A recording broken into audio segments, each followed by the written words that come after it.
नमस्कार प्यारे बच्चों, जैसे कि आप लोग जानते हैं जेईई मेंस के अप्रैल अटेम्प्ट के सारे पेपर्स हो चुके हैं और उसी क्रम में हम लोग आपको डिटेल सॉल्यूशन प्रोवाइड करने के लिए आए हैं। और जैसे कि आप लोग देख सकते हैं हमारे पास जेईई मेन का 2023 का 10 अप्रैल का शिफ्ट 2 का केमिस्ट्री सेक्शन अभी डिस्कशन होगा।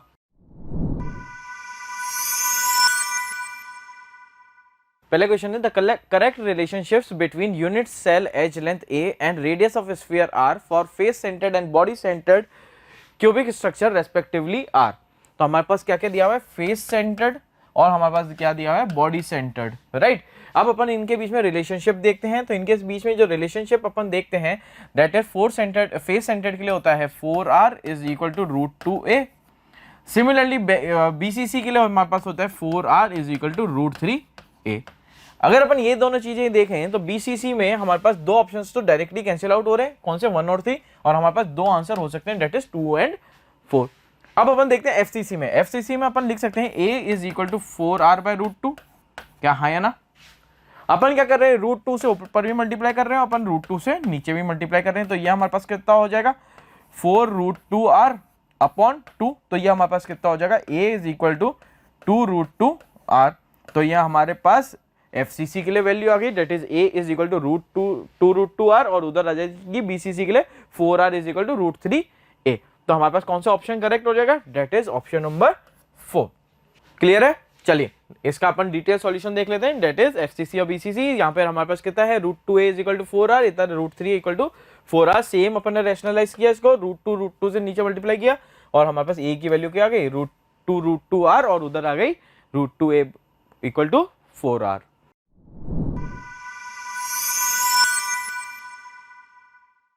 क्वेश्चन हमारे पास गिवन है the reaction use for preparation of soap from fat is options and addition reaction and oxidation reaction, alkaline hydrolysis reaction and reduction reaction. अब देखिए जब हम सोप को प्रिपेयर करते हैं तो प्रोसेस क्या कहलाता है, सैपोनिफिकेशन। और सैपोनिफिकेशन में होता क्या है, हम एस्टर को बेस के साथ में ट्रीट करते हैं, सोप के साथ में अल्कोहल बनता है, तो दिस वन इज एस्टर। और अगर उसे बेस के साथ में हम ट्रीट करें तो सोप बनेगा और साथ ही साथ में अल्कोहल बनेगा। चलिए जी, तो अगर हम सैपोनिफिकेशन का एग्जांपल भी लें, ट्राइग्लिसराइड लिया और उसको अगर हम लेट्स से स्ट्रॉन्ग बेस के साथ में ट्रीट करें, हाइड्रोलाइसिस करें, सोप हमारे पास मिल जाएगा। तो अल्कलाइन हाइड्रोलाइसिस रिएक्शन हमारी प्रिपरेशन ऑफ सोप फॉर्मेशन पे होगी एंड फैट हमारे पास मिल जाएगा, that is soap. That's it. तो सी या थर्ड ऑप्शन हमारा करेक्ट हो जाएगा। एक बार क्रॉस चेक कर लेते हैं। The process of making is soap is saponification, ester plus base gives soap plus alcohol. In saponification triglyceride are combined with strong base and form fatty acid, so this is alkaline hydrolysis reaction जो कि third option में mention है। Third option is our correct answer.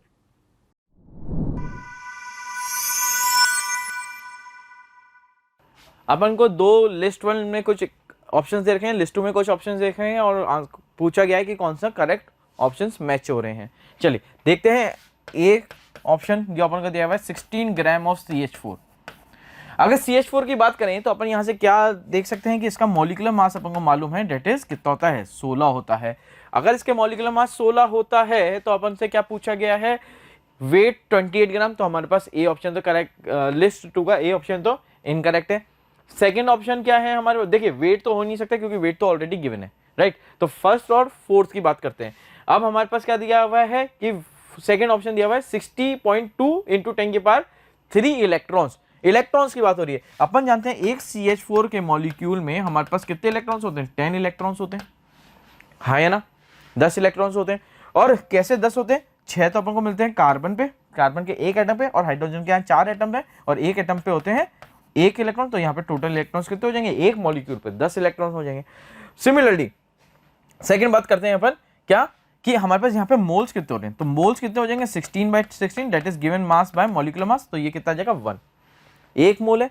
और एक मोल में total molecules कितने हो जाते हैं हमारे पास, Na, और Na की वैल्यू कितनी है हमारे पास 6.022 इंटू 10 की पावर 23 है ना। और हमारे पास एक मॉलिक्यूल पे इलेक्ट्रॉन कितने हैं, 10। तो इसको अपन इंटू 10 कर सकते हैं टोटल इलेक्ट्रॉन्स के लिए, तो ये हमारे पास हो जाएगा 60.022 मल्टीप्लाई बाय 10 की पावर 23। तो ये हमारा ऑप्शन ए के लिए तो क्या करेक्ट हो गया, सेकंड। तो हमारे पास ए के लिए जो करेक्ट मैच मिला है वो क्या मिला है, सेकंड। क्यों, फोर्थ क्यों नहीं है, क्योंकि एसटीपी पे अगर आप इसकी वॉल्यूम देखेंगे तो इसकी वॉल्यूम आएगी 22.4, क्योंकि ये एक मोल को ऑक्यूपाई कर, एक मोल कितना वॉल्यूम ऑक्यूपाई करता है, 22.4।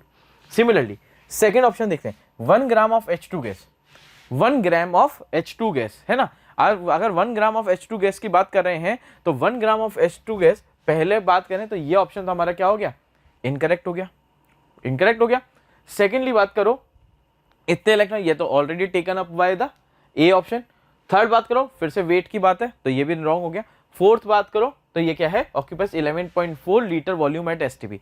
अपन जानते हैं एक एसटीपी पे हमारे पास एक मोल ऑफ गैस कितना ऑक्यूपाई करता है, 22.4। और अगर अपन हाइड्रोजन की बात करें तो हाइड्रोजन का 1 ग्राम दिया गया तो मोल्स कितने हो जाएंगे, 1/2, क्योंकि हाइड्रोजन गैस का मॉलिक्यूलर मास कितना होता है, 2। तो हमारे पास कितने आ गए, 0.5 मोल्स आ गए। यदि 0.5 मोल्स आ गए तो यहाँ पे इसका वॉल्यूम कितना हो जाएगा एसटीपी पे, that will be equal to 0.5 multiply by 22.4। तो ये अप्रोक्सीमेटली हमारे पास आ जाएगा 11.2 लीटर। तो हमारे पास करेक्ट ऑप्शन कौन सा हो गया, बी के लिए, दैट इज ऑप्शन नंबर 4। ठीक है, तो ये दोनों हमारे टेकन अप ऑप्शंस हो गए। 1 mole of N2 gas, 1 mole of N2 gas, upon N2 का मॉलिक्यूलर मास जानते हैं, दैट इज इक्वल टू 28। तो एक मोल का मास कितना हो जाएगा इसका, 28 ग्राम। तो थर्ड ऑप्शन सी के लिए हमारे पास कौन सा हो जाएगा, थर्ड ऑप्शन हो जाएगा। ठीक है, और नेक्स्ट अगर अपन बात करते हैं 0.5 मोल्स ऑफ SO2 सॉरी, है ना। तो SO2 का आप मॉलिक्यूलर मास जानते हैं, दैट इज कितना है, SO2 का मॉलिक्यूलर मास आपके पास हो जाता है, दैट इज 64। तो आपके पास 0.5 मोल है तो ये कितना हो जाएगा आपका, 32 ग्राम। तो सी वाले का हमारे पास था करेक्ट ऑप्शन फर्स्ट वाला, और डी के लिए हमारे पास हो जाएगा दैट इज 32 ग्राम। कौन सा है हमारे पास, लिस्ट 2 का थर्ड ऑप्शन। तो अपन देख सकते हैं हमारे पास जो करेक्ट ऑप्शन बना यहाँ से A2 3 में आ रहा है, सिमिलरली B4 यहाँ से 2 में आ रहा है, और C1 सिर्फ इसमें आ रहा है। तो हमारे पास करेक्ट ऑप्शन कौन सा हो जाएगा, ऑप्शन नंबर 1। इसका डिटेल सॉल्यूशन देख लेते हैं अपन एक बार, दैट इज यही आपको दिया हुआ है। 16 ग्राम CH4 कितना देगा, 1 मोल बनाएगा। 1 मोल मतलब टोटल इलेक्ट्रॉन्स कितने हो जाएंगे, 60.022 इंटू 10 की पावर 23 ज़्यादा स्पेसिफिकली बोले तो। और ये क्या हो जाएगा 19, ये आपको क्या दिया हुआ है, अगर 0.5 मोल्स है तो आपके पास कितना आ जाते हैं, 11.4 लीटर एट एसटीपी अप्रोक्सीमेटली। उसके बाद 1 मोल ऑफ N2 कितना हो जाता है, 28 gram of 0.5 mole of SO2 कितना वेट करता है, 32 ग्राम, क्योंकि 1 मोल कितना वेट करता है, 64 ग्राम। तो 0.5 वेट करेगा 32 ग्राम। चलिए नेक्स्ट क्वेश्चन देखते हैं।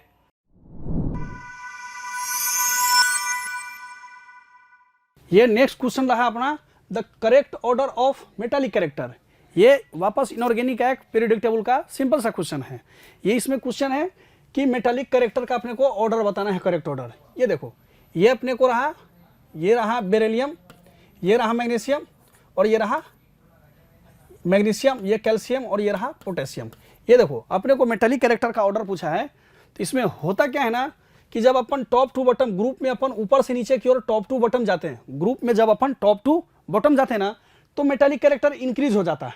ठीक है, और जब लेफ्ट टू राइट जाते हैं ना पीरियड में जब अपन लेफ्ट टू राइट जाते हैं तो मेटालिक कैरेक्टर अपना डिक्रीज हो जाता है। तो देखो ये बेरिलियम से तो ज्यादा कैल्शियम का हो गया और पोटेशियम से ज्यादा कैल्शियम का हो गया। तो अपना जो करेक्ट ऑप्शन है ना, यहाँ पे अगर करेक्ट ऑप्शन की बात करें तो थर्ड ऑप्शन है जिसमें पोटेशियम लेफ्ट टू राइट जहाँ डिक्रीज हुआ, यहाँ पे सबसे ज्यादा कैल्शियम हो गया, पोटेशियम फिर कैल्शियम, और ये वापस बेरिलियम का। इसका ऑर्डर मैंने बता दिया ना कि ऊपर से जाते हैं, टॉप टू बॉटम जाते हैं ग्रुप में तो इंक्रीज होता है और लेफ्ट टू राइट पीरियड में डिक्रीज हो जाता है। तो करेक्ट ऑप्शन अपना थर्ड हो गया। ठीक है,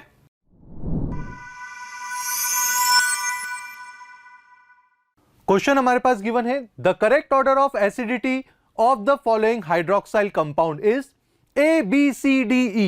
5 कंपाउंड हमारे पास गिवन है, first second third fourth option में डिक्रीजिंग ऑर्डर ऑफ एसिडिटी पता करना है।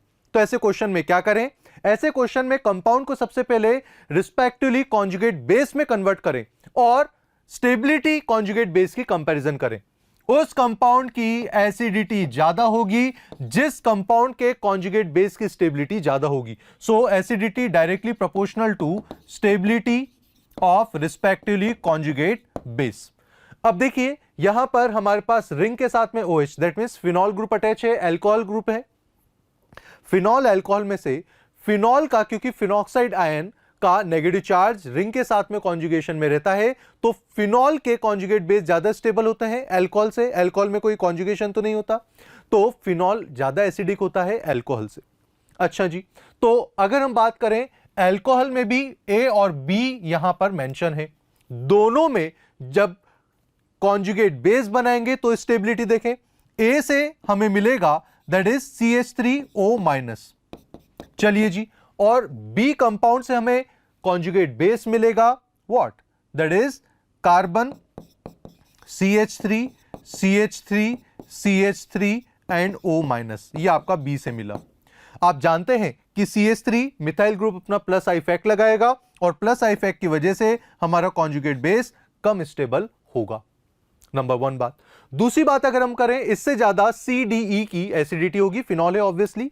अब इसमें से भी कंपैरिजन करें, सबसे पहले मैं सीक्वेंस में लिखने की कोशिश करूंगा।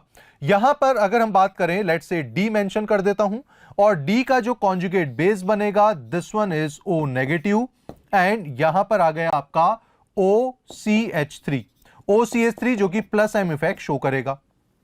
देन फिनॉल से बना हमारा फिनॉक्साइड, C की बात कर रहे हैं हम बच्चों, तो दिस वन इज फिनॉक्साइड, और E से हमें मिलेगा ये फिनॉक्साइड जिसका पैरा पोजीशन पर NO2 ग्रुप अटैच है। NO2 ग्रुप अटैच है जो कि माइनस एम इफेक्ट शो करेगा, माइनस एम इफेक्ट शो करेगा, कॉन्जुगेट बेस ज्यादा स्टेबलाइज होगा, अल्टीमेटली ज्यादा स्टेबिलिटी होगी। उससे कम हमारे फिनॉक्साइड आयन की, उससे कम प्लस एम इफेक्ट की वजह से, OCH3 के प्लस एम इफेक्ट की वजह से D कंपाउंड के कॉन्जुगेट बेस की स्टेबिलिटी, और इन तीनों से कम स्टेबिलिटी हमारे एल्कोक्साइड आयन की होगी। सो ये स्टेबिलिटी का करेक्ट ऑर्डर हुआ। स्टेबिलिटी का ऑर्डर रिस्पेक्टिव उनके कंपाउंड के एसिडिटी ऑर्डर के बराबर हो जाएगा, ECDAB। ECDAB डिक्रीजिंग ऑर्डर हुआ, फर्स्ट ऑप्शन में मेंशन है, सो first option is our correct answer. चलिए एक बार क्रॉस चेक भी कर लेते हैं। अगर हम क्रॉस चेक की बात करें तो acidity directly proportional to stability of conjugate base, stability order तो इंक्रीजिंग ऑर्डर ऑफ स्टेबिलिटी यहां पर गिवन है, NO2 का माइनस एम इफेक्ट, OCH3 का प्लस एम इफेक्ट और CH3 ग्रुप के प्लस आई इफेक्ट।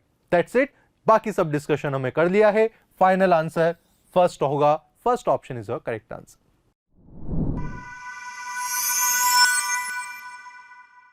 चलिए नेक्स्ट क्वेश्चन अपना वापस इनऑर्गेनिक केमिस्ट्री का है, और ये इसका ये देखो आप, ये कोऑर्डिनेशन कंपाउंड का वापस कोऑर्डिनेशन कंपाउंड का क्वेश्चन है, ठीक है।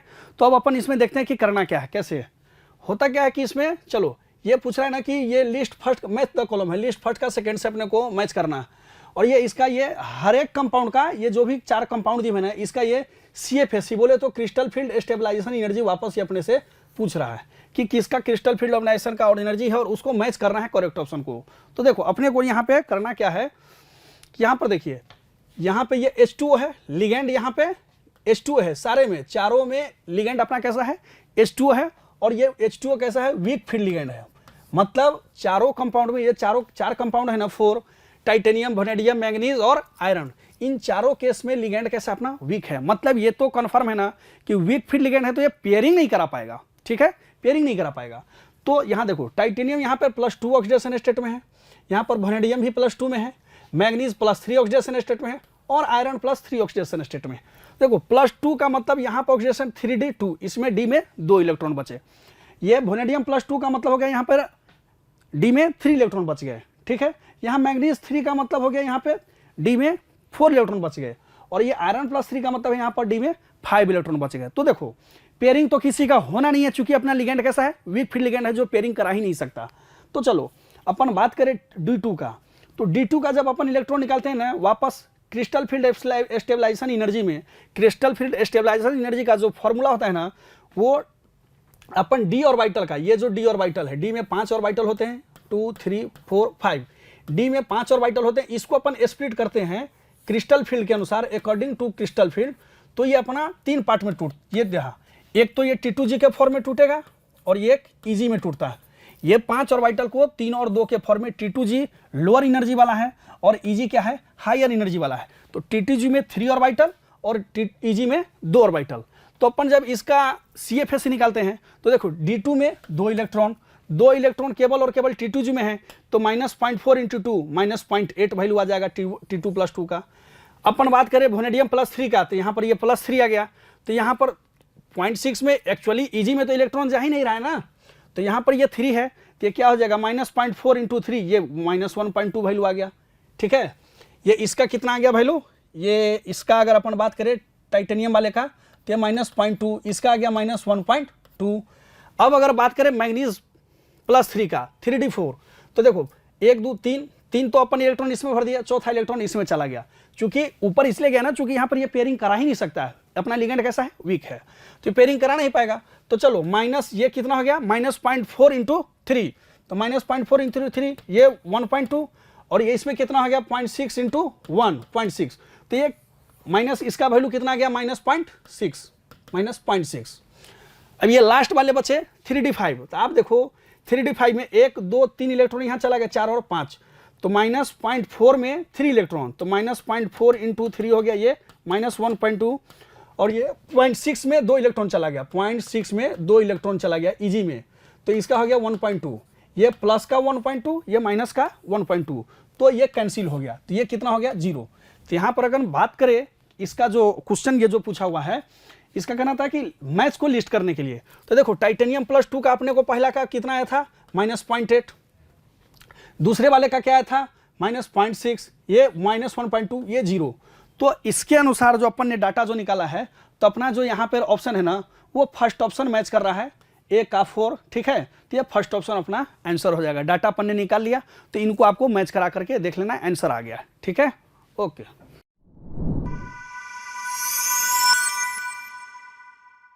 क्वेश्चन हमारे पास गिवन है, in Carius tube an organic compound X is treated with sodium peroxide to form a mineral acid Y. The solution of BaCl2 is added to Y and form precipitate Z.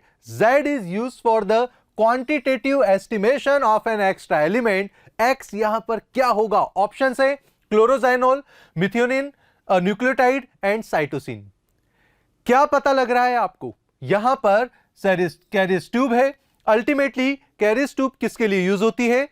Sulphur के quantitative analysis में। What is that? That is sulphur. Sulphur के quantitative analysis में यह method काम आता है। आप ही बताएं first, second, third, fourth option में किसके पास में, किसके स्ट्रक्चर में सल्फर है? तो करेक्ट आंसर हो जाएगा मिथ्योनाइन। अल्टीमेटली सेकंड ऑप्शन हमारा करेक्ट हो जाएगा। Very very simple. अब यहां पर लेट्स से अगर आपको स्ट्रक्चर देखने भी है तो कोई बड़ी बात नहीं है, क्रॉस चेक करें। सेरिस method is used for quantitative analysis of sulphur, number 1। इस तरीके से हमारा सेकंड ऑप्शन तो सही हो गया। अगर हम क्लोरोजाइनोल के स्ट्रक्चर की बात करें, so this one is structure of chloroxylenol. मिथेनॉन में देखिए ये आपको सल्फर यहां पर मिल रहा है, ठीक है जी। और अगर न्यूक्लियोटाइड की बात करें तो न्यूक्लियोटाइड तो phosphate plus sugar plus nitrogenous base का होता है, सल्फर इसमें नहीं हो रहा। और अगर साइटोसिन की बात करें so this one is structure जहां पर सल्फर नदारत है। अल्टीमेटली मिथेनिन के स्ट्रक्चर कुछ ऐसा है, Na2O2 और BaCl2 के साथ में आप ट्रीट करेंगे तो BaSO4 की व्हाइट पीपीटी आएगी। अल्टीमेटली रिएक्शन तो होगी।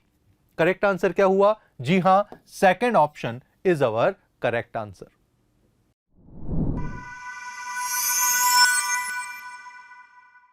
चलिए नेक्स्ट क्वेश्चन इसमें देखते हैं। नेक्स्ट क्वेश्चन की बात करें तो ये पूछ रहा है नंबर ऑफ, नेक्स्ट क्वेश्चन की अपन बात करें तो बोल रहा है number of water molecules in washing soda and soda ash. देखो बहुत आसान सा क्वेश्चन है, ये फार्मूला बेस्ड, ये केवल ये नाम पूछ दिया है और उसका डाटा पूछ दिया। ये देखो ये अपन ये इनऑर्गेनिक का ही क्वेश्चन है, इनऑर्गेनिक का क्वेश्चन है और ये आसान सा फार्मूला बेस्ड क्वेश्चन है। देखो ये पूछ रहा है वॉशिंग सोडा में और सोडा ऐश में कितना वाटर का मॉलिक्यूल है। तो देखो वॉशिंग सोडा की अपन बात करें, अपन वॉशिंग सोडा की बात करें तो वॉशिंग सोडा का तो फार्मूला ये रहा Na2CO3.10H2O। तो यहाँ पर जो अपना वाटर मॉलिक्यूल है ये कितना है 10। ये वाटर मॉलिक्यूल यहाँ पे कितना हो गया अपना 10। और अपन बात करें सोडा एस की, अपन बात करें सोडा एस की, तो सोडा एस में देखो Na2CO3 यहाँ पर एक भी वाटर, यहाँ पे वाटर एक भी नहीं है, वहाँ पे अब्सेंट है। सोडा एस के फार्मूला में वाटर अब्सेंट है और वॉशिंग सोडा में ना 10H2O है। तो ये इसमें क्वेश्चन क्या था? देखो क्वेश्चन था कि नंबर ऑफ वाटर मॉलिक्यूल, दोनों में अपने को क्वेश्चन का ये पूछा था कि दोनों में कितना वाटर मॉलिक्यूल। तो वॉशिंग सोडा में तो 10 है और ये सोडा एस में 0 है, तो अपना नेट आंसर क्या हो गया 10 अपना ये, तो आंसर क्या हो जाएगा 10, option third 10 and 0। Washing soda में 10 और सोडा एस में 0। ये क्लियर हो गया, अपना ऑप्शन थर्ड हो गया आंसर। ठीक है, ओके।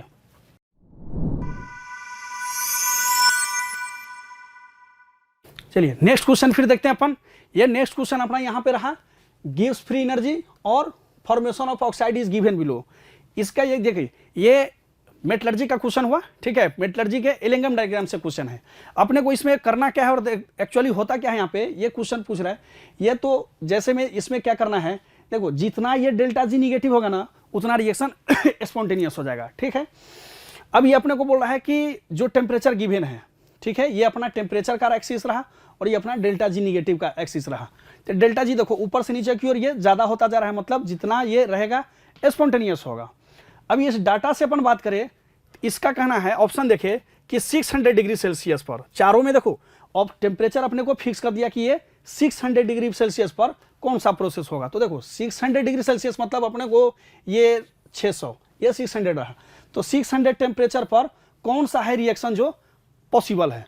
देखो कार्बन कैन रिड्यूस ZNO, इसमें होता क्या है ना, इसमें जो नीचे वाला होता है ना वो ऊपर वाले को रिड्यूस कर पाता है, नीचे वाला जो होता है वो ऊपर वाले को, चूंकि नीचे वाला क्या है ना मोर स्पॉन्ट, जितना डेल्टा जी किसी रिएक्शन को स्पॉन्टेनियस होने के लिए डेल्टा जी क्या होना चाहिए निगेटिव। यहाँ पे डेल्टा जी जितना ज्यादा निगेटिव होगा उतना ज्यादा रिएक्शन क्या हो जाएगा स्पॉन्टेनियस हो जाएगा। तो नीचे वाला का डेल्टा जी ज्यादा होगा तो ये ऊपर वालों को क्या कर पाएगा, रिडक्शन उतना इजीली कर पाएगा। तो देखो यहाँ पे ये पूछ रहा है कार्बन के लिए और कार्बन मोनोऑक्साइड के लिए। तो देखो कार्बन ऑक्साइड तो अपना यहाँ पे रहा, तो कार्बन ऑक्साइड क्या है, ये नीचे वाला ऊपर वाले को कर पाएगा। तो यहाँ पर कार्बन से ऊपर यहाँ पर ये देखो ये रिएक्शन है, ठीक है, ये रिएक्शन है, तो ये कार्बन यहाँ पे क्या कर पाएगा, ये कार्बन की अपन बात करें तो ये कार्बन यहाँ पर अपन आयरन के ऑक्साइड को जो यहाँ पर अपने को ऑप्शन में दिया हुआ है, ये आयरन के ऑक्साइड को क्या कर पाएगा, रिड्यूस कर पाएगा। ठीक है, आयरन के ऑक्साइड को रिड्यूस कर पाएगा। तो कुल मिलाकर के यहाँ पर अपना पॉसिबल रिएक्शन जो है यहाँ पर नीचे वाला, तो ये 600 डिग्री सेल्सियस पर कार्बन कैन रिड्यूस FeO, यहाँ पर कार्बन क्या करेगा FeO को रिड्यूस कर पाएगा, क्योंकि अपन बात कर चुके हैं कि डेल्टा जी इसका जो नीचे होगा वो ऊपर वाले को रिड्यूस कर पाएगा। ठीक है, तो ये एक मेटलर्जी का क्वेश्चन था, एलिंगम डायग्राम का आसान सा क्वेश्चन था। ठीक है,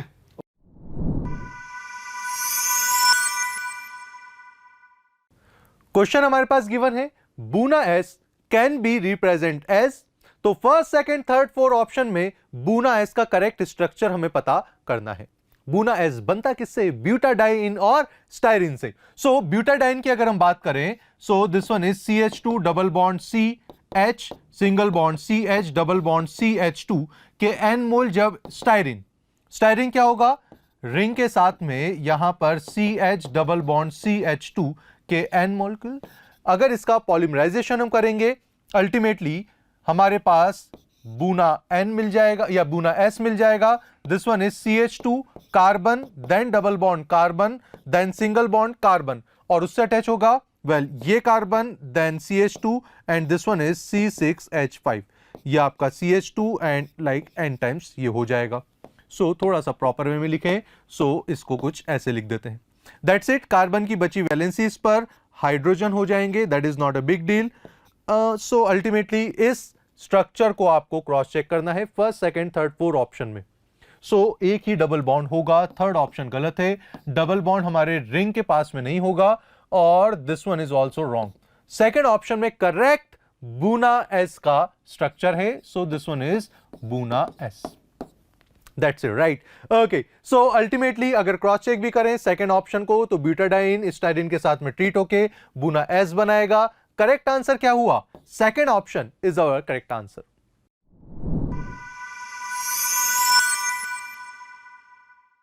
चलिए फिर वापस एक ये क्वेश्चन है, ये हाइड्रोजन टॉपिक का हाइड्रोजन चैप्टर से क्वेश्चन है। इसमें ये क्वेश्चन बोल रहा है, इसमें क्वेश्चन कह रहा है कि कौन ये स्टेटमेंट ये दिया हुआ है, कौन सा इसमें करेक्ट है और कौन सा ये गलत है। आप बताओ, ये बोल रहा है physical properties of isotopes of hydrogen are different. देखिए आइसोटोप्स का मतलब ये होता, आइसोटोप्स का मतलब है, आइसोटोप्स की बात करें तो उसमें क्या होता है ना, एटॉमिक नंबर सेम होना चाहिए, Z सेम होना चाहिए। आइसोटोप की बात करें तो Z सेम होना चाहिए और मास नंबर क्या होना चाहिए, डिफरेंट होना चाहिए, मास नंबर डिफरेंट होना चाहिए। ये बोल रहा है कि physical properties of isotopes of hydrogen are different. Physical isotopes, hydrogen का आइसोटोप्स क्या हो गया, जेड सेम होना चाहिए। तो ये 1H1, 1H का 2, 1H का 3। तो देखो यहाँ पे एटॉमिक नंबर की बात करें जेड, तो यहाँ भी 1 है, यहाँ भी 1 है और यहाँ भी 1 है। हाइड्रोजन के ये 3 आइसोटोप्स, हाइड्रोजन का यहाँ पे 3 आइसोटोप्स हुआ, H1 1 एटॉमिक नंबर जेड 1, यहाँ भी 1, यहाँ भी 1। और मास नंबर देखिए आप, मास नंबर में क्या हो रहा है, यहाँ पे 1 है, यहाँ पे 2 है और यहाँ पे 3 है। मतलब यहाँ पे मास नंबर डबल हो रहा है और यहाँ पे ट्रिपल हो रहा है। तो अपन बात करें तो ये जो स्टेटमेंट है, physical properties of isotopes of hydrogen are different, बिल्कुल ये फिजिकल प्रॉपर्टी है। अब देखते हैं फिजिकल प्रॉपर्टी क्या है, लेकिन आइसोटोप्स तो है, ये स्टेटमेंट करेक्ट है। अब नेक्स्ट देखो, नेक्स्ट क्या बोल रहा है ना इसमें कि मास different between isotopes of hydrogen very large. Obvious है, आप ये देखो यहाँ पे 1H1 मतलब यहाँ पे मास नंबर 1 था, यहाँ पे 2 हो गया, डबल हो गया और यहाँ ट्रिपल हो गया। तो चूंकि यहाँ पे आइसोटोप्स की बात करें तो जेड तो सबका सेम रहा, तो आइसोटोप्स है, लेकिन मास डबल और ट्रिपल हो रहा है। तो इस कारण ये इसको करेक्ट एक्सप्लेन कर रहा है। क्या बोल रहा है, mass difference between very large. Obvious सही बात है, मतलब ये इसको एक्सप्लेन भी कर रहा है, जो ये आइसोटोप्स है उसको एक्सप्लेन कर रहा है। तो अपना जो ऑप्शन हो जाएगा ना यहाँ पे अपना करेक्ट ऑप्शन हो जाएगा 4, चूंकि ये स्टेटमेंट फर्स्ट करेक्ट भी है, स्टेटमेंट फर्स्ट करेक्ट है और ये एक्सप्लेन भी कर रहा है स्टेटमेंट को, तो ये ऑप्शन अपना 4 करेक्ट हो जाएगा। ठीक है,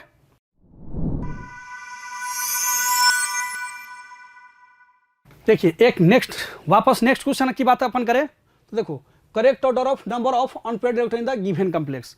ये वापस अपन ये कोऑर्डिनेशन कंपाउंड का क्वेश्चन है, ये कोऑर्डिनेशन कंपाउंड का टॉपिक का क्वेश्चन है और ये बोल रहा है कि correct order of number of unpaired electron किसमें कितना है। देखिए ये अपने को ना 5 कंपाउंड दिए हुए हैं, आयरन का है, आयरन का ही है, कोबाल्ट का है, ये 4 ऑप्शन दिए हुए हैं अपने को। अब देखिए इसमें करना क्या है, अनपेयर्ड इलेक्ट्रॉन किसमें कितना है, तो ये 5 कंपाउंड है। यहाँ पर आयरन को देखो, आयरन यहाँ पर +3 ऑक्सीडेशन स्टेट में है, यहाँ पे आयरन किसमें +3 में है, यहाँ भी आयरन +3 में है, यहाँ कोबाल्ट +3 में है, यहाँ क्रोमियम +3 में है, यहाँ निकेल 0 ऑक्सीडेशन स्टेट में है। तो आप देखो ये 4 कंपाउंड है, ये 4 कंपाउंड है जो +3 ऑक्सीडेशन स्टेट में है और ये है 0 ऑक्सीडेशन स्टेट में। ठीक है, अब बात करें कि लिगेंड कैसा है, तो देखो ये CN- स्ट्रॉन्ग फील्ड लिगेंड है, ये CN- स्ट्रॉन्ग फील्ड लिगेंड, यहाँ पे क्या है F- वीक फील्ड लिगेंड है, यहाँ पे वीक फील्ड लिगेंड हो गया, यहाँ पे F- वापस वीक फील्ड लिगेंड है, वीक फील्ड लिगेंड है, और ये यहाँ पे ऑक्जेलेट वापस वीक फील्ड है, और ये यहाँ पर carbon monoxide strong field ligand है। मतलब इन तीनों में तो क्या रहा, ये वीक फील्ड लिगेंड है। ये ऑप्शन सेकेंड, थर्ड और फोर्थ की बात करें, मतलब तीसरे चौथे और दूसरे तीसरे चौथे की बात करें तो ये यहाँ पर लिगेंड कैसा रहा, वीक फील्ड रहा। अब फर्स्ट में और फिफ्थ में स्ट्रॉन्ग लिगेंड है, तो पेयरिंग पॉसिबल है, होगा नहीं होगा ये अपन चेक करके पता चलेगा, लेकिन पॉसिबल है। तो देखो यहाँ पे आयरन ना +3 ऑक्सीडेशन स्टेट में, +3 मतलब ये 3D5, तो 3D5 है तो ये 5 इलेक्ट्रॉन है इसमें, 5 ऑर्बिटल में, तो अनपेयर्ड है, तो ये पेयरिंग पॉसिबल है चूंकि अनपेयर्ड है। तो अपन ने जब इन 5 को पेयर्ड किया तो ये ऐसा हो गया, ये देखो आप 5 इलेक्ट्रॉन को जब अपन ने पेयर किया तो ये 2 जो 1, ये 2 तो पेयर हो गए 4, एक अनपेयर्ड बच गए, तो यहाँ अनपेयर्ड इलेक्ट्रॉन कितना बच गया अपना 1। इसमें पेयरिंग ही नहीं हो पाएगा तो 3D5D में 5 का 5 इलेक्ट्रॉन क्या है, ये अनपेयर्ड रह जाएगा, तो यहाँ पे अनपेयर्ड इलेक्ट्रॉन का वैल्यू कितना हो गया 5। ठीक है, अब यहाँ पर अपन बात करें तो ये कोबाल्ट +3, ये कोबाल्ट +3 में आप देख रहे हैं 3D6 और वीक फील्ड लिगेंड है, तो ये पेयरिंग पॉसिबल नहीं है। तो 3D6 की अपन बात करें तो ये देखो 3D6 1 2 3 4 5 6 6 इलेक्ट्रॉन, तो ये 4 क्या है अनपेयर्ड इलेक्ट्रॉन है, 4 अनपेयर्ड, चूंकि ये पेयरिंग करा ही नहीं पाएगा, स्ट्रॉन्ग होता तो पेयरिंग हो पाता, तो ये यहाँ पर भी अनपेयर्ड इलेक्ट्रॉन कितने हो गए 4। देखो फर्स्ट में कितना था अनपेयर्ड इलेक्ट्रॉन 1, यहाँ 5 5, ये 4। ये क्रोमियम +3 में वीक फील्ड लिगेंड है, डी में 3 इलेक्ट्रॉन है तो अनपेयर्ड इलेक्ट्रॉन 3। अब निकेल की बात करें तो निकेल यहाँ पर 4s2 3D8, तो अनपेयर्ड इलेक्ट्रॉन यहाँ पे कैसे अपन, चूंकि अनपेयर्ड है, ये देखो 4s2 3D8, 1 2 3 4 5 6 7 8 और ये 4s का 2।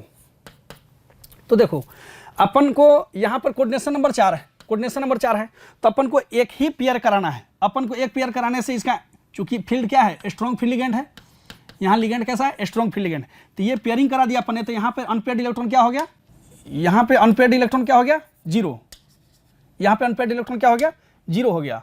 तो इसलिए अपन क्या करते हैं, तो यहाँ पे अनपेड इलेक्ट्रॉन 0 हो गया। तो कुल मिलाकर के अगर अपन बात करें कि किसकी कितनी है अनपेड इलेक्ट्रॉन, देखो तो फर्स्ट कंपाउंड जो है, फर्स्ट कंपाउंड में आपका क्या आ गया, फर्स्ट कंपाउंड में तो अपना आ गया अनपेड इलेक्ट्रॉन 1, दूसरे में आ गया 5, पहले में 1, दूसरे में 5, तीसरे में 4, चौथे में थर्ड और चौथे में 5वें में 0। तो देखो ये रहा अपना ऑर्डर, मतलब ये इसमें 1 इलेक्ट्रॉन है, इसमें 5 इलेक्ट्रॉन है, 4। तो अपना जो ऑप्शन यहाँ पे दिख रहा है ना, ये ऑप्शन की बात करें अपन तो यहाँ पर फर्स्ट ऑप्शन है, फर्स्ट ऑप्शन जिसमें अपना करेक्ट आंसर है। और ये अपने को दिख रहा है कि किसमें अपन ने कैलकुलेट वैल्यू कर लिया कि किसमें ज़्यादा है, ई में सबसे कम रहा, 0 था, ठीक है, 0 था। अपन डी की बात करें, ठीक है, ई के बाद फिर ये रहा, इसमें अनपेड इलेक्ट्रॉन 1 था, ठीक है, फिर 3, फिर 4, फिर 5, ठीक है। तो ये कॉम्प्लेक्स कंपाउंड का क्वेश्चन था जिसका अपन ने एक्सप्लेनेशन देख लिया।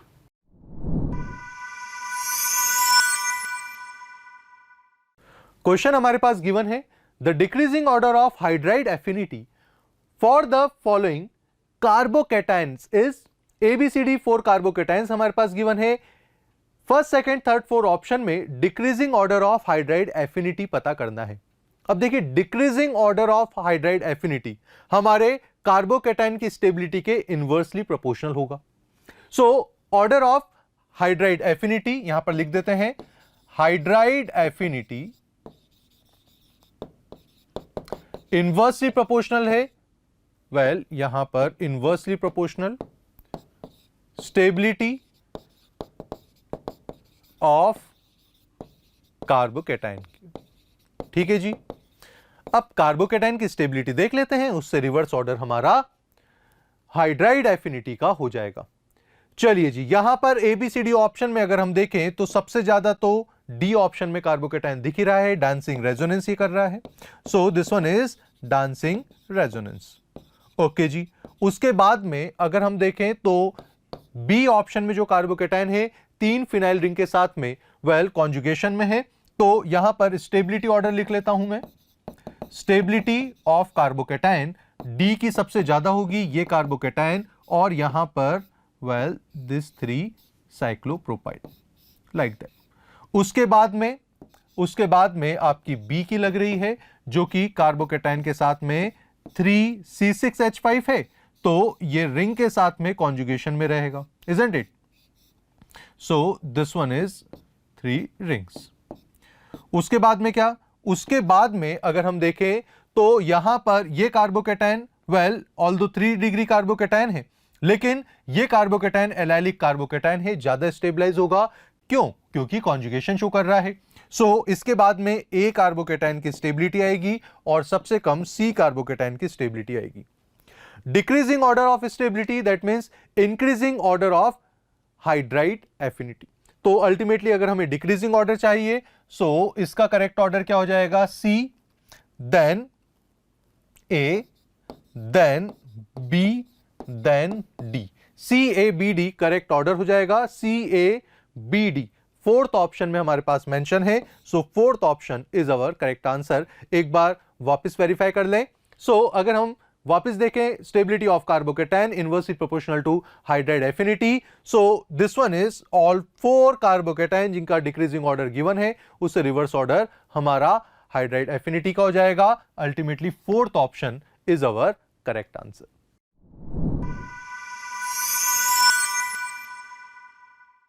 क्वेश्चन हमारे पास गिवन है, incorrect method of preparation of alcohol from the following is options ozonolysis of alkene, hydroboration oxidation of alkene, reaction of alkyl halide with aqueous NaOH and reaction of ketone with RMGBr followed by hydrolysis। One by one बात करते हैं। अगर हम ozonolysis of alkene की बात करें तो let's say alkene का ओजोनोलाइसिस हम करें। एल्कीन के ओजोनोलाइसिस से इट डिपेंड्स ऑक्सीडेटिव या रिडक्टिव वर्कअप आप करें, आपके पास में एल्डिहाइड मिल सकता है, आपके पास में कीटोन मिल सकता है, या ऑक्सीडेटिव करने पर कार्बोक्सिलिक एसिड भी मिल सकता है, लेकिन अल्कोहल आपके पास में नहीं मिलेगा। यही तो हमसे पूछा है कि incorrect method of preparation of alcohol, जी हां ozonolysis of alkene. So first option हमारा एकदम करेक्ट है। अच्छा, हाइड्रोबोरेशन ऑक्सीडेशन ऑफ एल्कीन से, तो हाइड्रोबोरेशन ऑफ एल्कीन से अगर हम बात करें देन बेस के साथ में अगर उसे ट्रीट करें तो आपका अल्कोहल मिल जाएगा। लेट्स से अगर हमारे पास ये आपका एल्कीन है, अगर इसको let's say hydroboration so BH3 के साथ में ट्रीट करें followed by OH minus, so ultimately यहां से 1 डिग्री अल्कोहल आपके पास मिल जाएगा। एल्काइल हैलाइड को अगर एक्वस NaOH के साथ में ट्रीट करें तो it's not a big deal, alcohol मिल जाएगा। ये आपका एल्काइल हैलाइड हुआ। NaOH के साथ में अगर आप इसे ट्रीट करेंगे तो सिंपली NaX अलग होगा और क्या मिल जाएगा, ROH अल्कोहल मिल जाएगा। और अगर फोर्थ ऑप्शन की बात करें रिएक्शन ऑफ कीटोन, लीजिए आपका कीटोन आ गया और इसको अगर आप RMgBr के साथ में ट्रीट करें सो यहां पर Grignard reagent as a strong nucleophile की तरह बिहेव करेगा। सो दिस वन अल्टीमेटली इस इलेक्ट्रोफाइल सेंटर पर अटैक करेगा। क्या बनेगा, R1CO नेगेटिव MgX और साथ ही साथ में R2 और ये हुआ R। जी हां, अगर इसका एसिडिक हाइड्रोलाइसिस हम कर लें सो एसिडिक हाइड्रोलाइसिस करने पर R1CR and R2 and this one is OH और MgOHX अलग हो जाएगा। Isn't it? अरे 3 डिग्री अल्कोहल मिला, पर मिला तो सही।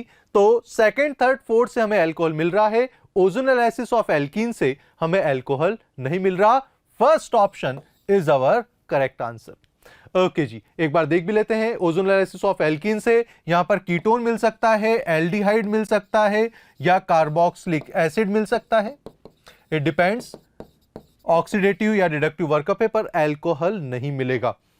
हाइड्रोबोरेशन ऑक्सीडेशन से सिंपली आपका एल्कीन है, BH3 THF की प्रेजेंस में ट्रीट कर रहे हैं, देन आपके अगर बेस के साथ में ट्रीट कर रहे हैं 1 डिग्री अल्कोहल मिलेगा। अगर RX NaOH के साथ में ट्रीट करें ROH अल्कोहल मिल रहा है और कीटोन को भी ग्रिग्नार्ड रिएजेंट के साथ में ट्रीट करें फॉलोड बाय एसिडिक हाइड्रोलाइसिस तो अल्कोहल 3 डिग्री अल्कोहल आपको मिल रहा है। ओजोनोलाइसिस ऑफ एल्कीन से आपको अल्कोहल नहीं मिलने वाला। First option is our correct answer.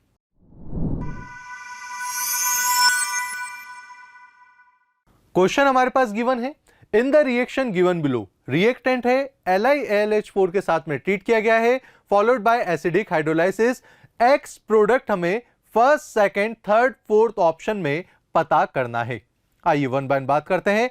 LiAlH4 की अगर हम बात करें स्ट्रॉन्ग रिड्यूसिंग एजेंट है और स्ट्रॉन्ग रिड्यूसिंग एजेंट है तो हमारा एमाइड जो है उसमें कार्बन डबल बॉन्ड ऑक्सीजन है, सिंपली एमाइन में कन्वर्ट करेगा और CH2 हो जाएगा और कीटोन जो है वो हमारा अल्कोहल में कन्वर्ट हो जाएगा 2 डिग्री अल्कोहल में।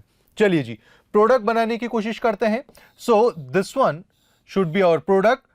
वेल, यहां पर double bond as it is, double bond का कुछ नहीं होने वाला, methyl group as it is, यहां पर C एंड NH2 और यहां पर आ गए 2 हाइड्रोजन, यहां पर डबल बॉन्ड ऑक्सीजन था तो आ जाएगा अल्कोहल। दैट्स इट, परफेक्ट हमारा यहां पर प्रोडक्ट फॉर्मेशन हो चुका है। This one will be our final product जो कि फोर्थ ऑप्शन में मेंशन है। अल्टीमेटली फोर्थ, जी हां, fourth option is our correct answer.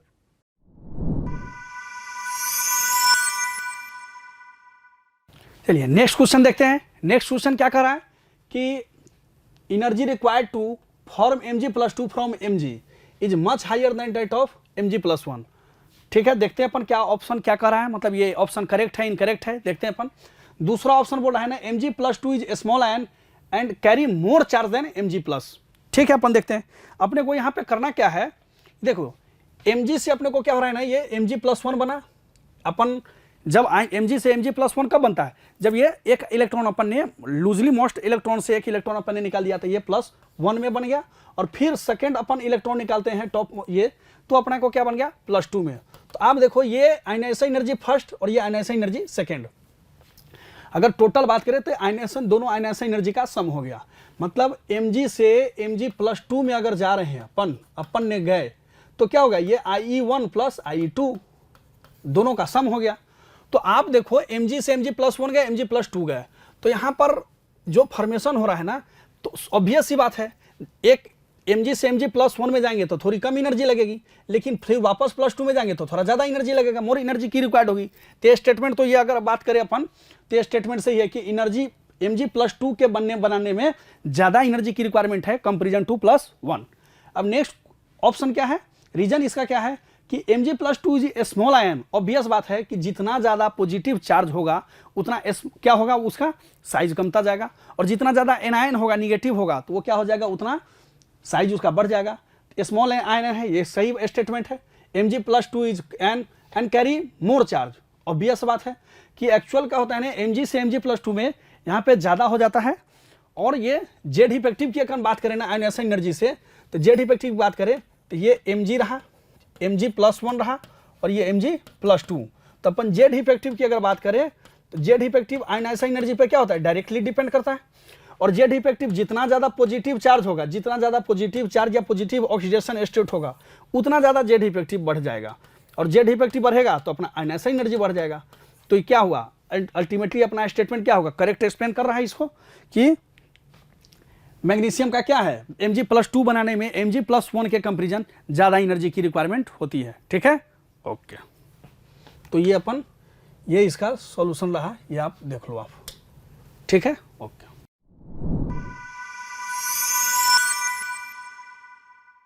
Question हमारे पास गिवन है, the major product P form in the given reaction is, reactant है एनहाइड्राइड AlCl3 के साथ में रिएक्शन कर रहे हैं। P मेजर प्रोडक्ट हमें पता करना है, रिएक्टेंट को पहचाने। अब यहां पर रिंग के साथ में NO2 ग्रुप अटैच है, इसके रिस्पेक्टिवली अगर हम बात करें, well simply NO2 group electron withdrawing group है, OCH3 हमारा इलेक्ट्रॉन डोनेटिंग ग्रुप है। एनीवेज बेटर लिविंग ग्रुप तो क्लोरीन हमें यहां पर मिल रहा है। तो क्लोरीन को फर्स्ट स्टेप में AlCl3 जो है हमारा इलेक्ट्रोफाइल या इंटरमीडिएट कार्बोकैटायन जनरेट करेगा, इलेक्ट्रोफाइल जनरेट करेगा, दैट इज Cl को हटाएगा। ओके, सो यहां पर अगर हम बात करें, सिंपली एनहाइड्रस AlCl3 है तो इंटरमीडिएट कार्बोकैटायन हमारे पास मिलेगा, बना देते हैं इंटरमीडिएट कार्बोकैटायन। लीजिए ये pi bond, this one and this one is NO2 and this one is OCH3, isn't it. चलिए जी आगे क्या, आगे अगर हम बात करें AlCl3 सिंपली एनहाइड्रस, सो यहां पर इंटरमीडिएट कार्बोकैटायन बनाया, ये इंटरमीडिएट कार्बोकैटायन बना, इंटरमीडिएट कार्बोकैटायन है। सिंपली यहां पर 1 2 3 4 5 एंड 6 मेंबर रिंग बनाने की कोशिश करेगा।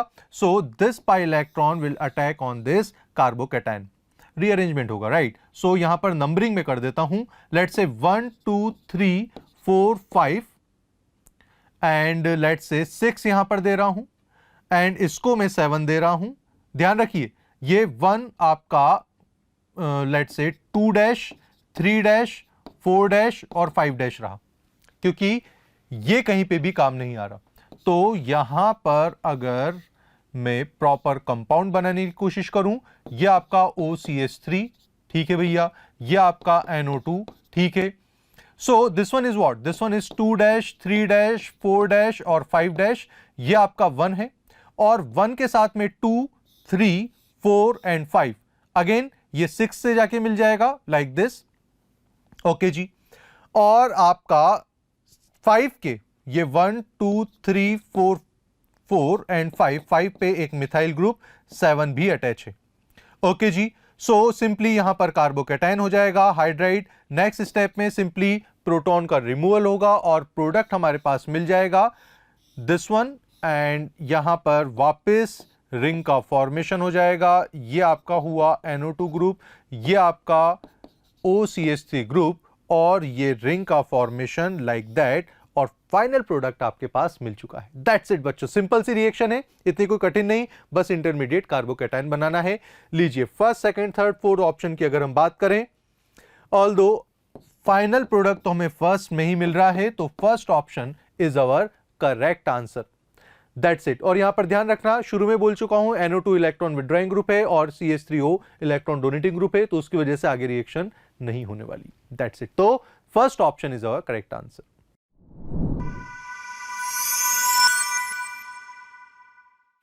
Ferric chloride FeCl3 is applied to stop bleeding because, ये ब्लीडिंग को रोकने के लिए किस लिए लगाया जाता है, उसका रीजन क्या है वो अपन को चूज करना है गिवन ऑप्शन में से। That is blood absorb FeCl3 and absorbs and forms a complex, that is the wrong statement. Similarly second statement अपन को क्या दिया है कि FeCl3 reacts with the constituents of blood which is a positively charge sol, that is again a wrong statement. Third Fe3 plus ions coagulate blood which is a negative charge source, that is a correct statement. तो हमारे पास correct statement कौन सा हो गया? Third. Fourth देख लेते हैं, Cl minus ion cause collection of blood, जो कि हमारे पास एक अगेन एक फॉल्स स्टेटमेंट है। तो अपन देख सकते हैं हमारा करेक्ट स्टेटमेंट कौन सा हो गया? Third option, that is Fe+3 is a negatively charge sol for blood. चलिए नेक्स्ट क्वेश्चन देखते हैं।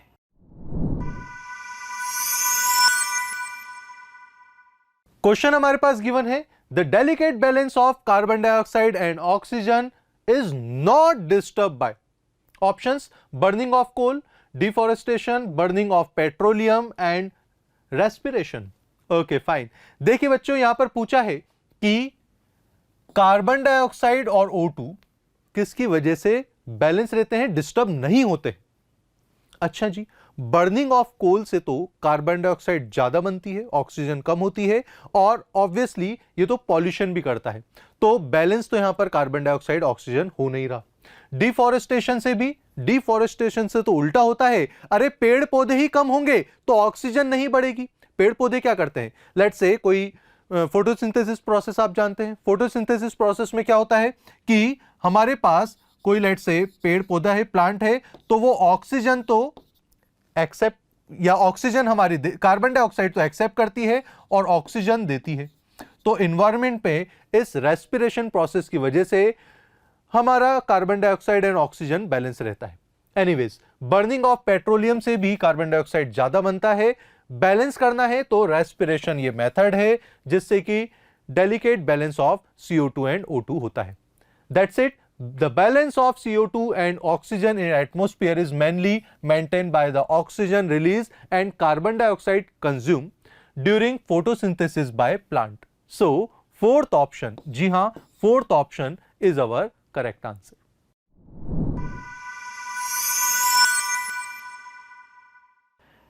Given below are two statements, one is labeled as assertion A and the other is labeled as reason R. Assertion अपन को दिया हुआ है, that is 3.15 gram of hydrated oxalic acid. Hydrated oxalic acid का मतलब H2C2O4.2H2O oxalic acid dissolved in water to make 250 ml of solution which results in 0.1 molar oxalic acid solution. Reason दिया हुआ है, molecular mass of hydrated oxalic acid is 126 gram per mole. चलिए अगर अपन इसके molecular mass की बात करें तो इसका मॉलिक्यूलर मास आपके पास कितना आ जाएगा, डेट इज 126 ग्राम पर मोल। ठीक है, तो रीजन तो हमारा ठीक है। चलिए अब मोलरिटी अगर इसकी कैलकुलेट कर लेते हैं, know molarity we know that is moles per unit volume. ठीक है, कि 1 लीटर वॉल्यूम में कितने मोल्स ऑफ सॉल्यूट अवेलेबल हैं, वही हमारी मोलरिटी हो जाती है। तो यहाँ हमारे पास मोल्स कितने हैं, डेट इज मोल्स कितने हो जाएंगे 3.15 डिवाइडेड बाय हमारे पास मॉलिक्यूलर मास ऑफ ऑक्सिलिक कंपाउंड कितना है 126 डिवाइडेड बाय ये 126 डिवाइडेड बाय हमारे पास वॉल्यूम कितना है 250 अपॉन लीटर्स में चाहिए तो ये 1000 हो जाएगा। तो ये हमारे पास कितना हो गया 3.15 divided by 126 multiply by 1000 divided by 250। तो ये 1 टाइम जाएगा, ये 4 टाइम जाएगा, ये 1 टाइम जाएगा, ये 31 टाइम जाएगा। तो ये अप्रोक्सीमेटली हमारे पास कितना आ गया 0.1 मोलर आ गया। तो ये हमारे पास करेक्ट आंसर आया है। तो हमारे पास असर्शन तो राइट हो गया। और अपन देख लेते हैं हमारे पास हमारे पास ऑप्शन क्या दिया है कि both assertion and reason are right, क्योंकि मॉलिक्यूलर मास अपन ने निकाल दिया हाइड्रेटेड ऑक्सैलिक एसिड का कितना है 126। तो हमारे पास डी ऑप्शन करेक्ट हो जाएगा, डेट इज दोनों ही हमारे ऑप्शन करेक्ट है। और जो रीजन है वो करेक्ट एक्सप्लेनेशन है किसका, असर्शन का। चलिए नेक्स्ट क्वेश्चन देखते हैं।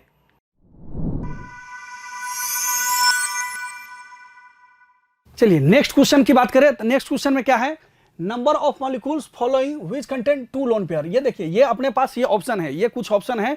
ऑप्शन क्या है, H2O है, N2 है, CO है, XgF4 है, अमोनिया है, NO है, CO2 है, F2 है। ये कुछ कंपाउंड दिए हुए, ये कुछ कंपाउंड दिए हुए और इसमें से ये क्वेश्चन पूछ रहा है, ये केमिकल बॉन्डिंग का बहुत सिंपल सा आसान सा क्वेश्चन है। इसमें ये पूछ रहा है कि किसमें अनपेयर, ये अपना जो है ये लोन पेयर का नंबर 2 हो। ठीक है, 2 लोन पेयर जिसमें से होगा अपने को वो पूछ रहा है। तो आप देखो अगर अपन बात करें, ये अपन देखें H2O का, तो देखो H2O में क्या है ना, यहाँ पे लोन पेयर 2 दिख रहा है अपने को। H2O में चूंकि ऑक्सीजन के पास क्या है, ऑक्सीजन के पास ये 1s2 2s2 ये 2p4, तो ये तो 2s2 रहा 2 इलेक्ट्रॉन और ये 2p4 1 2 3, तो 2 लोन पेयर, ये तो लोन पेयर है, पेयर्ड है, ये अनपेयर्ड हो गया, ये बॉन्ड पेयर हो गया और ये दो क्या है, पेयर्ड है, तो क्या हो गया, ये लोन पेयर हो गया। तो इसमें तो अपने को दो लोन पेयर दिख रहा है ऑक्सीजन में।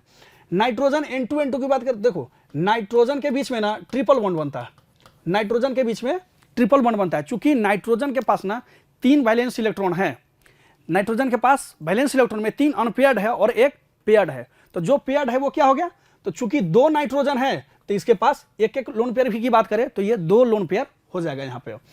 अब ये रहा कार्बन मोनोऑक्साइड। कार्बन मोनोऑक्साइड में देखो, ये तो कार्बन मोनोऑक्साइड में ना यहाँ पे भी 2 लोन पेयर पाया जा रहा है, ठीक है, एक ऑक्सीजन का और एक कार्बन का।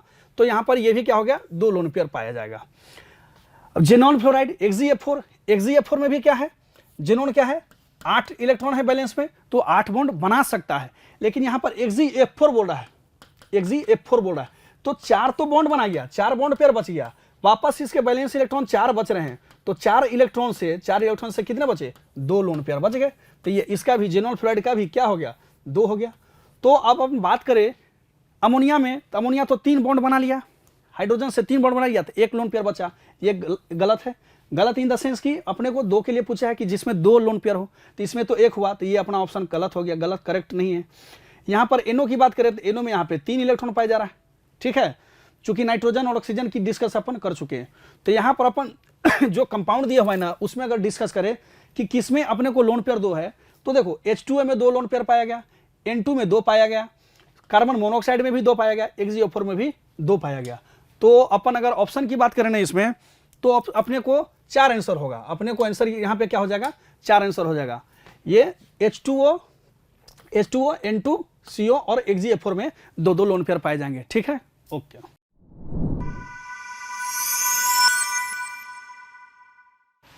The specific conductance of 0.0025 molar acetic acid is 5 into 10 की power minus 5 s centimeter C1 centimeter inverse at a certain temperature.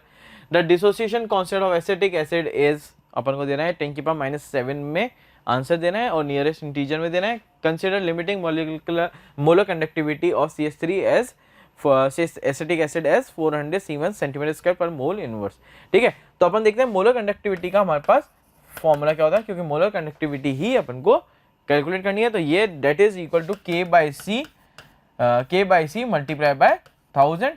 तो ये हमारे पास गिवन है, K की वैल्यू अपन को गिवन है, C की वैल्यू अपन को गिवन है, 1000 है, तो अपन लिमिटिंग मोलर कंडक्टिविटी निकाल सकते हैं। That will be equal to K equal to 5 into 10 की पावर माइनस 5 मल्टीप्लाई बाय अपन क्या है 1000 डिवाइडेड बाय कितना हो जाएगा हमारे पास, कंसंट्रेशन कितनी है 0.0025। इसको जब आप इवेल्युएट करेंगे तो आपके पास क्या आंसर आ रहा है, that is 20 siemens centimetre square mole inverse, right. अब आप जानते हैं कि अल्फा आपका कितना हो रहा है 20/400, तो that will be equal to कितना हो जाएगा आपका 1/20 आ जाएगा, राइट। अब Ka की बात करते हैं अपन, Ka हमारे पास कितना हो जाएगा C alpha square upon 1 minus alpha. तो C आपके पास कितना है 0.0025 मल्टीप्लाई बाय अल्फा स्क्वायर कितना हो जाएगा 1/20 मल्टीप्लाई बाय 1/20 डिवाइडेड बाय हमारे पास कितना आ जाएगा 1 माइनस अल्फा। तो 1 माइनस अल्फा कितना हो जाएगा 1 माइनस 1/20। तो ये हमारे पास आ जाएगा कितना, ये हो जाएगा 19/20। इसको फर्दर अपन सॉल्व करेंगे तो हमारे पास आंसर कितना बन रहा है, दैट इज 66 इंटू 10 की पावर माइनस 7, जो कि हमारे पास डिजायर्ड रिजल्ट आया है। तो हमारे को आंसर निकालना था x इंटू 10 की पावर माइनस 7 में, तो यहाँ पे x की वैल्यू कितनी हो जाएगी 66 इंटू 10 की पावर माइनस 7 हमारा आंसर है। तो x की वैल्यू कितनी आ गई हमारे पास 66, जो कि इस क्वेश्चन का करेक्ट आंसर है। चलिए नेक्स्ट क्वेश्चन देखते हैं।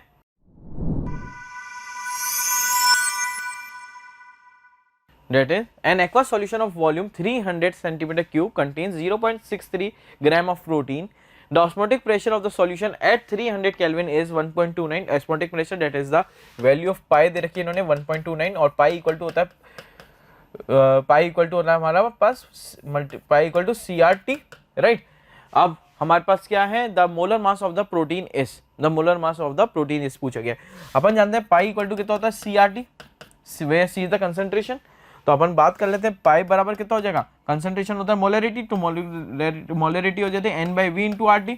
अपन को चाहिए मॉलिक्यूलर मास, अपन जानते हैं मोल्स क्या हो जाता है, यहाँ से अगर अपन कैलकुलेट करें तो pi multiply by V upon RT, right, is equal to कितना हो जाएगा मोल्स हो जाएगा। और अपन जानते हैं कि हमारे पास मोल्स का फॉर्मूला क्या होता है pi into V upon RT।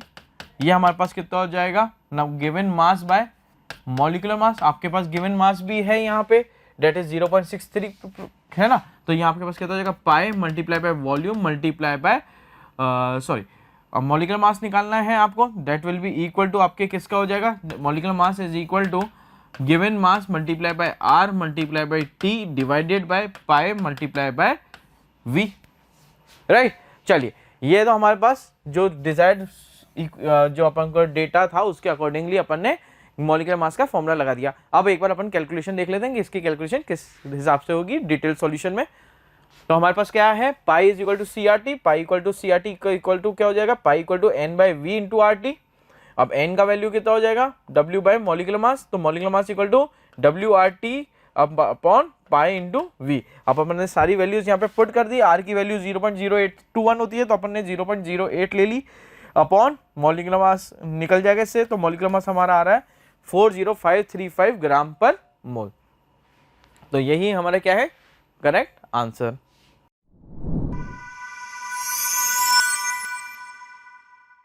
चलिए देखते हैं नेक्स्ट क्वेश्चन, देखते हैं। ये वापस नेक्स्ट क्वेश्चन है।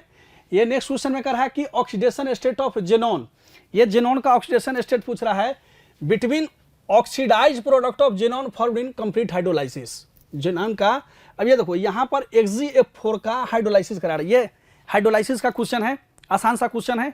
अपन बात करें, देखो यहाँ पे तो देखो ये XgF4 का हाइड्रोलाइसिस करा रहा है, ठीक है, ये H2O से हाइड्रोलाइसिस कराया। देखो ये क्या बोल रहा है, oxidation state of oxidise product, मतलब ये जो XgF4 का जो प्रोडक्ट बनेगा ना, इसके ऑक्सीडेशन ऑक्सीडाइज प्रोडक्ट की पूछ रहा है कि कितना उसके ऑक्सीडेशन नंबर में डिफरेंस आ रहा है, चेंज आ रहा है, डिफरेंस कितना रहा है। तो आप देखिए ये जेनॉन फ्लोराइड का जब अपन हाइड्रोलाइसिस करते हैं ना, तो ये कंपाउंड इसका हाइड्रोलाइसिस का प्रोडक्ट होता है, xenon plus XgO3 plus O2 plus HF। तो चूंकि ये जेनॉन के ही कंपाउंड का पूछा है ना, तो अपन जेनॉन के कंपाउंड को देखेंगे। तो देखो यहाँ पे तो +4 ऑक्सीडेशन स्टेट है, यहाँ पर 0 हो गया, यहाँ पे +6 हो गया। तो +4 से 0 जाना ये क्या है, रिडक्शन, ये तो रिडक्शन हो गया, और ये +4 से +6 जाना क्या हो गया, ऑक्सीडेशन। तो अपना जो क्वेश्चन पूछा है ना कि जेनॉन के ऑक्सीडाइज्ड प्रोडक्ट की बात करा है, तो जेनॉन का ऑक्सीडाइज्ड प्रोडक्ट कौन हो गया, XgO3। तो यहाँ ऑक्सीडाइज्ड प्रोडक्ट्स में ऑक्सीडेशन का डिफरेंस कितना हो गया, यहाँ पे +4 है और यहाँ पे +6 है, तो यहाँ पर ऑक्सीडाइज में ऑक्सीडेशन का जो डिफरेंस हो गया वो कितना हो गया, 2 हो गया, ठीक है। तो अपना आंसर क्या हो जाएगा, 2 हो जाएगा। अब ये आ रहा है कि हाइड्रोलाइसिस का, तो बेटा ये हाइड्रोलाइसिस में क्या होता है ना, जब तक हाइब्रिडाइजेशन में पार्टिसिपेशन डी करता है, हाइब्रिडाइजेशन में जब तक डी का पार्टिसिपेशन होता है ना, तो अपन जैसे अपन हाइड्रोलाइसिस का बात करें तो हाइड्रोलाइसिस में यहाँ पर देखना पड़ता है कि जैसे मान लिया कोई सा भी 2 कंपाउंड ले लिए, ये XgF2 ही ले लिए इतने हाइड्रोलाइसिस किया, H2O दिया, तो देखो इसका यहाँ पर हाइब्रिडाइजेशन की बात करें तो 2 सिग्मा 3 लोन पेयर, तो ये बना sp3D2 5 3 4 1 sp3D, ये हाइब्रिडाइजेशन रहा। तो जब तक हाइब्रिडाइजेशन में डी पार्टिसिपेट करेगा ना, तब अपन एक H2O देंगे, हाइड्रोलाइसिस करेंगे तो वाटर तो देना ही अपने को, और 2 यहाँ से HCl निकाल देंगे, 2 हाइड्रोजन कंपाउंड निकाल देंगे, HF 2 HX 2 हाइलाइड हाइड्रोजन का मतलब एसिड का निकाल देंगे। तो देखो होगा क्या, यहाँ पे XgF2 की बात करें तो XgF2 आप देख लो, ये प्रोडक्ट यहाँ पर क्या हो जाएगा, 2 H निकल जाएगा, तो यहाँ पर ये अपन प्रोडक्ट की बात करें तो ये sp3D, तो यहाँ पर ऑक्सीजन के ले ले तो ये क्या हो जाएगा, 2 हाइड्रोजन हट जाएगा और ऑक्सीजन चला जाएगा, तो यहाँ पर ये केवल और केवल क्या बच गया, जेनॉन। अपन तो ये XgF4 का जब अपन हाइड्रोलाइसिस करते हैं ना, तो इसको चलो इसको अपन डिस्कस करने की इसकी जरूरत नहीं है। अपन अगर बात करें तो यहाँ पर ये आपको समझ में आ गया क्या, ठीक है। तो ये हाइड्रोलाइसिस प्रोडक्ट रहा, और उसका ऑक्सीडेशन का डिफरेंस अगर बात करें तो यहाँ पर +4 से +6 जा रहा है, ये +4 से +6 जा रहा है, तो इसका आंसर क्या हो गया, 2, ठीक है। ये रहा अपना।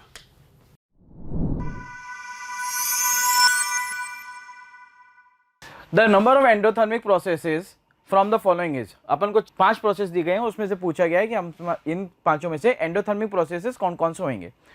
पहला जो प्रोसेस है वो है हमारा I2 गैस से कन्वर्ट हो रहा है I2 गैस से कन्वर्ट हो रहा है 2I गैस में, ठीक है। तो ये किस तरह की रिएक्शन है, ये ऑटोमाइजेशन रिएक्शन है, ऑटोमाइजेशन रिएक्शन है। और अपन जानते हैं जितनी भी ऑटोमाइजेशन रिएक्शंस होती हैं वो एक तरह की एंडोथर्मिक रिएक्शंस होती हैं। सिमिलरली सेकंड की बात करें तो ये हमारे पास जो HCl है ये भी कन्वर्ट किस में होता है, H प्लस और Cl माइनस गैस में। तो हमारे पास ये जो रिएक्शन है ये भी किस तरह की रिएक्शन हो गई हमारे पास, एक तरह की ऑटोमाइजेशन रिएक्शन, जिसको जो कि एक तरह की एंडोथर्मिक रिएक्शन होती है। तो हमारे पास दो ऑप्शन जो अपने बात करी है ये दोनों एंडोथर्मिक रिएक्शन के एग्जाम्पल हैं।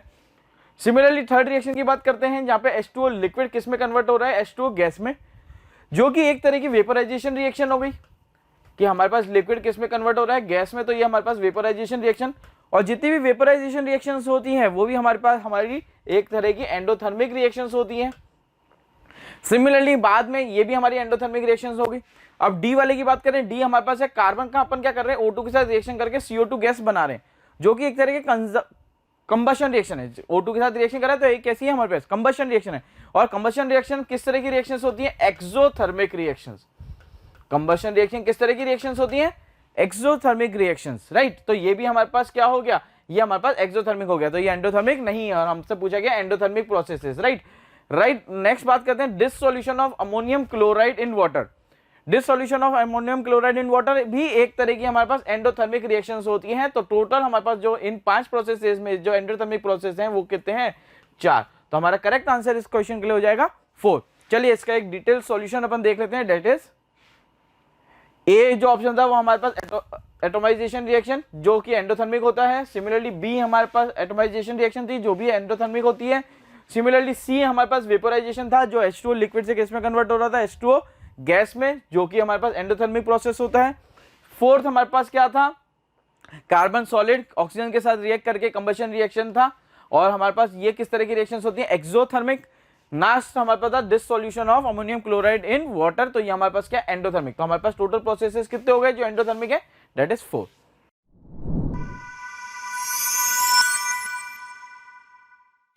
The number of incorrect statements from the following is, incorrect statement पहचानना है अपन को given 4 options में से। The successive half life of zero order reaction decreases with time. The successive half life of zero order reaction decreases with time. That is a correct statement। तो अपन को incorrect निकालना है, तो ये तो हमारा क्या हो जाएगा, wrong हो जाएगा।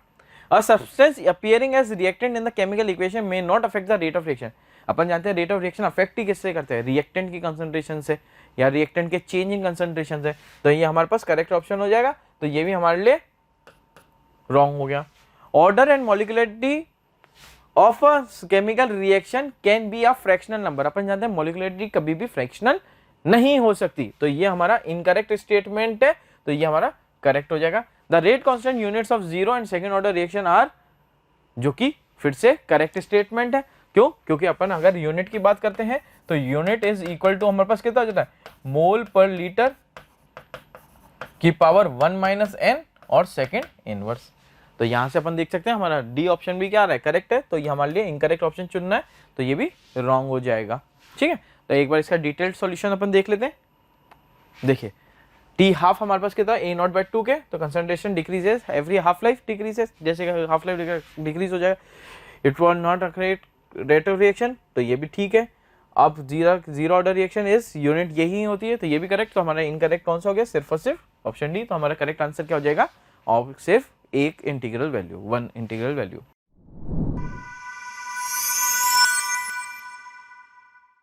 ये अपन को एक ग्राफ दिया हुआ है और उस ग्राफ में फिगर दी गई है, और फिगर में अपन को बोल रखा है कि एक तो ऑर्बिट हमारी n है और एक ऑर्बिट हमारी n+1 है, जहाँ पे हमारे पास डेल्टा ई की वैल्यू गिवन है, डेट इज 1.47 इंटू 10 की पावर -17 जूल।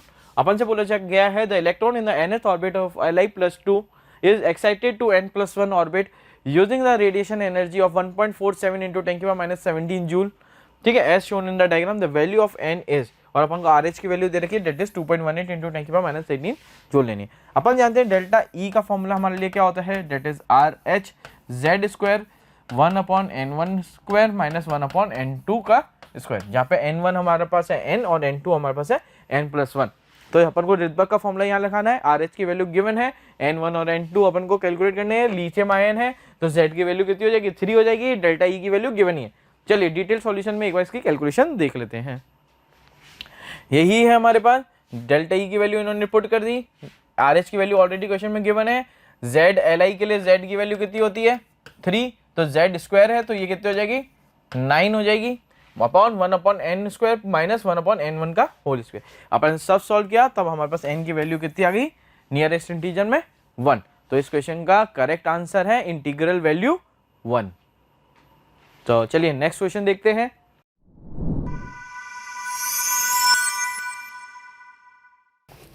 चलिए ठीक है, नेक्स्ट क्वेश्चन की बात करें। नेक्स्ट क्वेश्चन अपना ये कह रहा है कि मेटल आयन के केस में, ये नेक्स्ट क्वेश्चन की बात करें तो बोल रहा है for a metal ion magnetic moment का कैलकुलेशन वैल्यू ये 4.90 है। ये देखो मैग्नेटिक मोमेंट का वैल्यू ये अपने को दे दिया 4.90। चलो ठीक, अब पूछ रहा है मेटल आयन कितना अनपेयर्ड इलेक्ट्रॉन की वैल्यू पूछ रहा है। तो देखो अपन अभी ये कोऑर्डिनेशन कंपाउंड का ही कंप्लीट डी ब्लॉक से ही क्वेश्चन है, डी ब्लॉक का बहुत आसान सा क्वेश्चन है। अपन बात करते हैं ये म्यू अपन बोलते हैं spin magnetic moment n into n plus 2।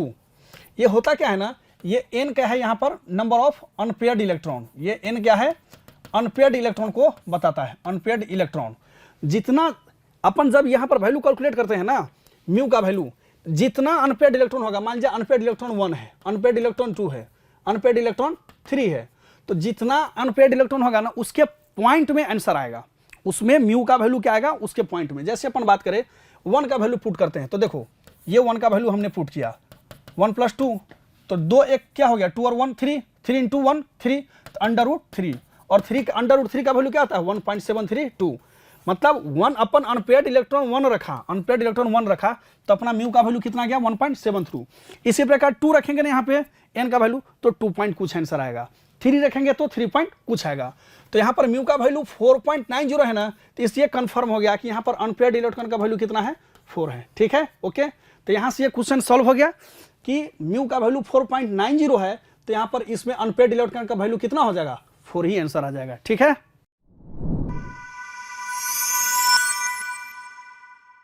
अब नेक्स्ट क्वेश्चन देखते हैं। नेक्स्ट क्वेश्चन इसका कहना है कि in alkaline medium, next question की बात करें, in alkaline medium reduction of permanganate ion involves gain of कितना इलेक्ट्रॉन की गेन होता है। देखिए अल्कलाइन मीडियम का कहने का यहाँ पर ये है, ये बेसिक मीडियम की बात कर रहा है अपने से। बेसिक मीडियम, ये बेसिक मीडियम में पर मैग्नेट आयन, पोटेशियम पर मैग्नेट एनायन जो है, इसमें क्या इन्वॉल्वमेंट रहेगा। तो देखो पर मैग्नेट आयन, पोटेशियम पर मैग्नेट, एक ये पर मैग्नेट आयन हुआ, तो यहाँ पर ये +7 ऑक्सीडेशन स्टेट में, यहाँ पर जब अपन मैग्नीज का ऑक्सीडेशन स्टेट निकालते हैं तो ये +7 ऑक्सीडेशन स्टेट में आता है। और जब अपन बात करें ये अल्कलाइन मीडियम में, तो ये +4 में जाता है। यही KMnO4 जो है यहाँ पर मैग्नेट आयन, तो ये अल्कलाइन मीडियम में +4 ऑक्सीडेशन स्टेट में जाता है। तो यहाँ पर जो ये +7 से +4 जा रहा है, तो यहाँ पर चेंज कितना दिख रहा है अपने को 3, तो ये आंसर क्या हो जाएगा 3। ध्यान रखिए ये अल्कलाइन मीडियम बोला, यही अगर अपने को एसिड मीडियम बोल जाता है, एसिडिक मीडियम बोल देता, तो ये Mn+2 में चला जाता और फिर अपना आंसर 5 हो जाता। लेकिन चूंकि अपने को ये अल्कलाइन मीडियम दिया है, तो ये क्या हो गया Mn+4 में आ गया। ठीक है, तो ये अपना आंसर कितना हो गया, डिफरेंस कितना हो गया 7 और 4, तो ये अपना डिफरेंस हो गया 3rd। यही क्वेश्चन अपने से, ये देख लो, यही क्वेश्चन पूछा था कि अल्कलाइन मीडियम में जो रिडक्शन हो रहा है उसमें कितना इलेक्ट्रॉन का गेन हो रहा है, तो अब इसमें इलेक्ट्रॉन का कितना हो जाएगा 3 इलेक्ट्रॉन का गेन हो जाएगा। ठीक है,